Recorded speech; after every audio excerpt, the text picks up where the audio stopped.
সরকারকে জানিয়ে ভারতে যাননি এমপি আনার। তার ভারতে যাওয়া এবং নিখোঁজ হওয়া নিয়ে ধোঁয়াশা রয়েছে। বিকেলে রাজধানীতে এক অনুষ্ঠানে কথা বলেছেন আওয়ামী লীগ সাধারণ সম্পাদক ওবায়দুল কাদের। বলেছেন, এমপি আনারকে যারা হত্যা করেছে তারা এদেশেরই লোক। সিলন ফ্যামিলি ব্লেন্ডের কড়ালিকার আর সতেজ স্বাদের পারফেক্ট ব্লেন্ডে স্বপ্নেরা মেলুক টানা। বঙ্গবন্ধু এভিনিউয়ে আওয়ামী লীগের সংস্কৃতি উপকমিটির সভা। এতে প্রধান অতিথি ছিলেন দলের সাধারণ সম্পাদক ওবায়দুল কাদের। এমপি আনারের হত্যার বিষয়ে জানতে চান সাংবাদিকরা। গত দুদিন ধরে তাকে নিয়ে একটা ধোঁয়াশা আছে।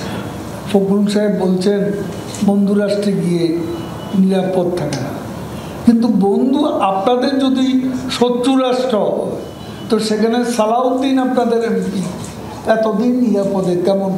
ওখানে যারা হত্যা করেছে ৫-৬ জনের মতো, এর মধ্যে ৫ জনই আমাদের দেশে।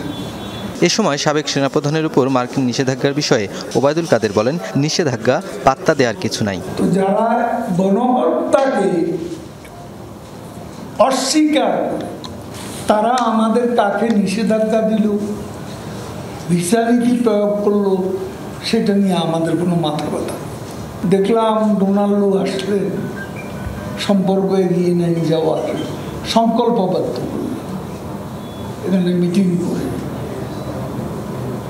সেখানে আবার তিনি যেতে না যেতেই নিষেধাজ্ঞা এসে গেল।